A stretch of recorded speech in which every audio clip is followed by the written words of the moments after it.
Good evening.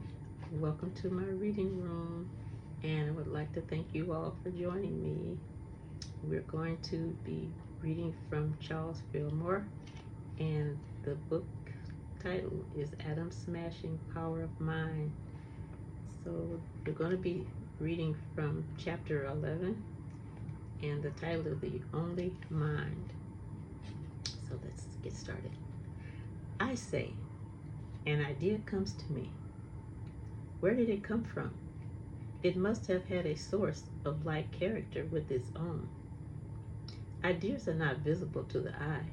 They are not heard by the ear, nor felt, nor tasted, yet we talk about them as having existence. We recognize that they live, move, and have being in the realm that we term mind. This realm of mind is accepted by everybody as in some way connected with the things that appear, but because it is not describable in terms of length, breadth, and thickness, it is usually passed over as something too vague for consideration. But those who take up the study of this thing called mind find that it can be analyzed and its laws and modes of operation understood. To be ignorant of mind and its laws is to be a child playing with fire, or a man manipulating powerful chemicals without knowing their relation to one another. This is universally true, and all who are not learning about mind are in like danger, because all are dealing with the great cause from which spring forth all the conditions that appear in the lives of all men and women. Mind is the one reservoir from which we draw all that we make up into our world, and it is through the laws of mind that we form our lives. Hence, nothing is as important as a knowledge of mind, its inherencies, and the mode of their expression. The belief that mind cannot be understood is fallacious. Man is the expression of mind, dwells in mind, and can know more clearly and definitely about mind than about the things that appear in the phenomenal world. It is only from the plane of mind that one can know truth in an absolute sense. That which we pronounce truth from the plane of appearance is relative only.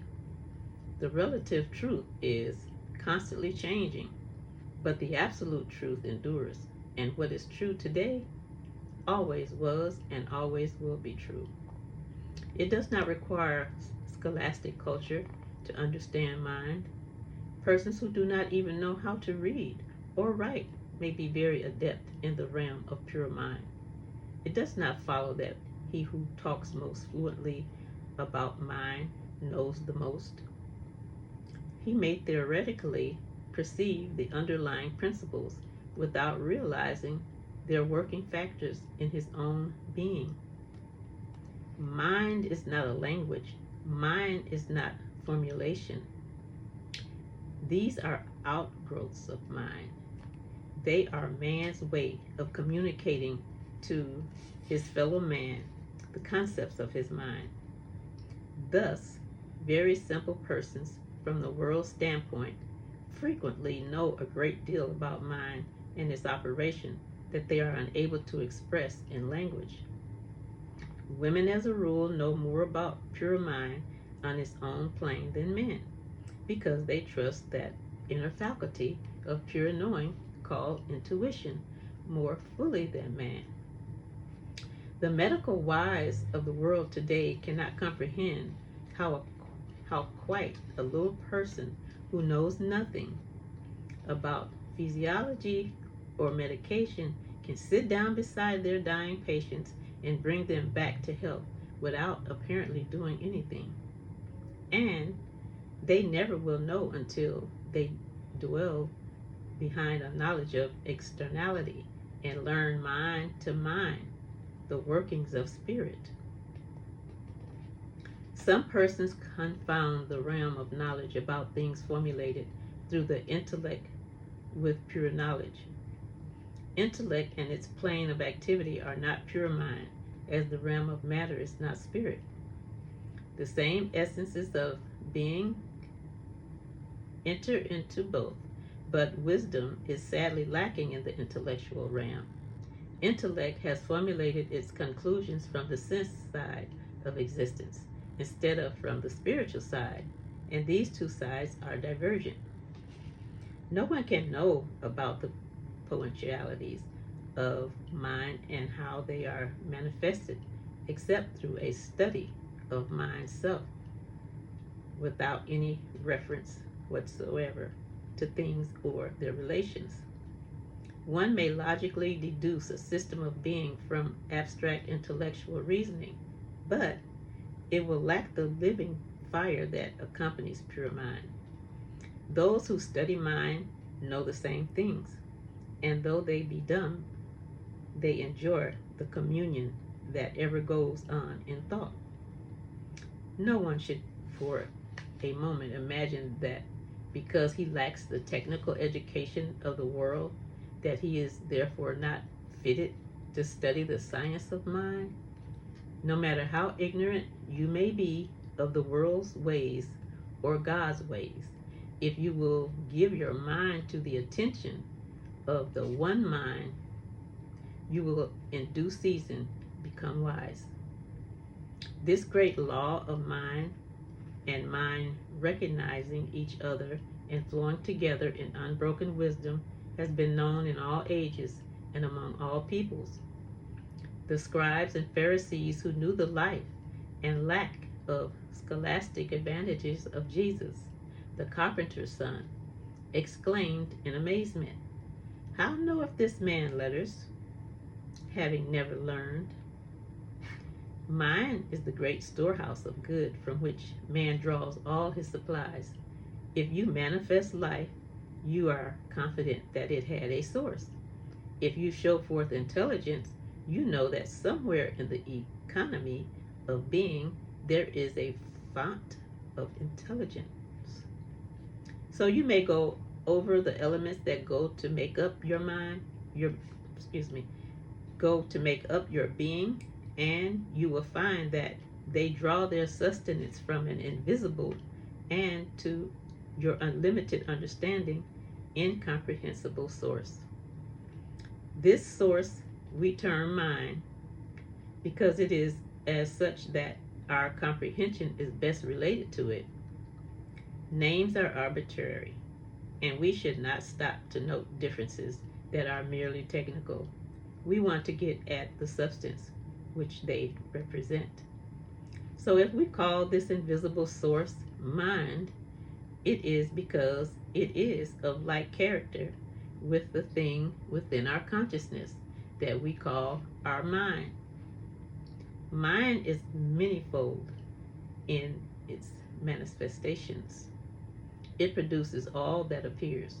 Not that the character of all that appears is to be laid to the evolution of mind, no, but some of its factors enter into everything that appears.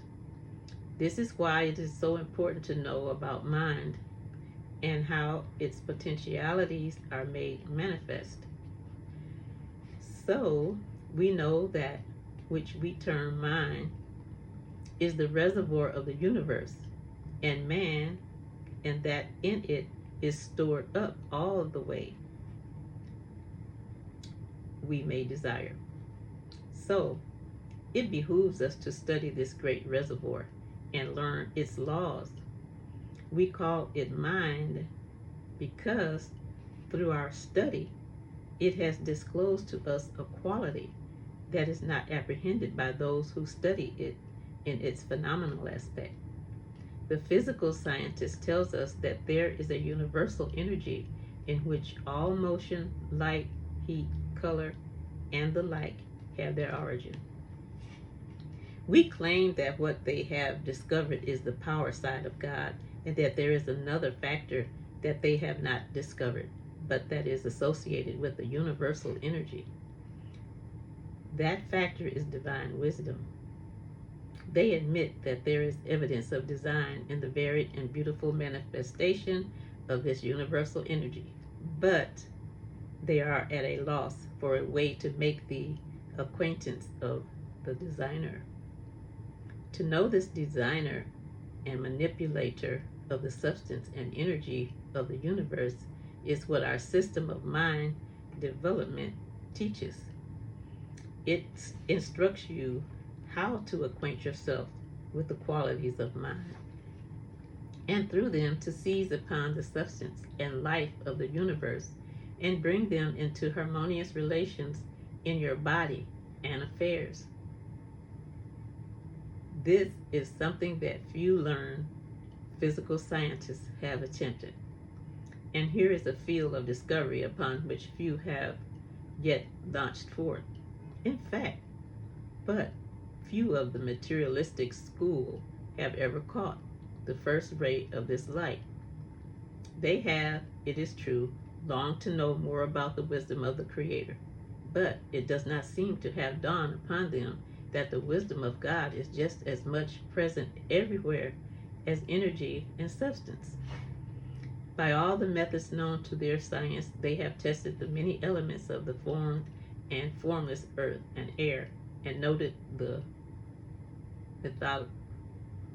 methodical and orderly workings of each under certain conditions. They speak of molecular attraction, repulsion, polarity, and the like. Some have said that every atom of matter is apparently intelligent, but as these atoms do not speak their particular language, they have taken for granted that they could not hold converse with them on the plane of mind. This is where we have set up a study that makes up every atom in the universe a living center of wisdom as well as life and substance. We claim that on its plane of comprehension, man may ask the atom or the mountain the secret that it holds, and it will be revealed to him. This is the communication of mind with mind. Hence, we call mind the universal underlying cause of existence, and study it from that basis. God is mind, and man made in the image and likeness of God is mind. Because there is but one mind, and that the mind of God. The person in sense consciousness thinks he has a mind of his own, and that he creates thought from his own inherent substance. This is a suppositional mind that passes away when the one and only real mind is revealed. This one and only mind of God that we study is the only creator. It is that which originates all that is permanent. Hence, it is the source of all reality. Its creations are of a character hard for the sense man to comprehend, because his consciousness is cast in a mold of space and time. These are changeable and transient, while the creations of the one mind are substantial and lasting. But it is man's privilege to understand the creations of the one mind, for it is through them that he makes his world. The creations of the one mind are our ideas. The ideas of God are potential forces waiting to be set in motion through proper formative vehicles. The thinking faculty in man is such a vehicle, and it is through this that the visible universe has existence. Man does not create anything, if by this term is meant the producing of something from nothing. But he does make the formless up into form, or rather it is through his conscious cooperation that the one mind forms its universe. Hence, the importance of man's willing cooperation with God in every thought, because unless he is very wise in his thinking, he may be sending forth malformations that will cause both himself and the universe trouble. Thinking is a process in mind by which through The abstract is made concrete. It is the process of working up into things those ideas in the one mind, which are not things. God does not see things nor conditions as man sees them, except through the thinking faculty in man, represented by man in the Godhead. The ideas of divine mind are whole and complete in their capacity to unfold perpetually greater and more beautiful forms according to the thinking capacity in man. Man catches mental sight of an idea in divine mind and proceeds to put it in terms comprehensible to him on his plane of consciousness. All ideas have their origin in divine mind, but their character as unfolded by man depends entirely upon his acquaintance with God. The idea of a house as formulated by man varies all the way from a wigwam to the most magnificent castle. The original idea of a house as it exists in God's mind cannot be anything less than the perfected consciousness of man, of which his body is a symbol. This is the temple not made with hands, and it is the only temple acceptable to God. Okay, guys, I'm gonna stop the reading here and we'll proceed on the next video. Okay, thanks for stopping by and listening in. Love you.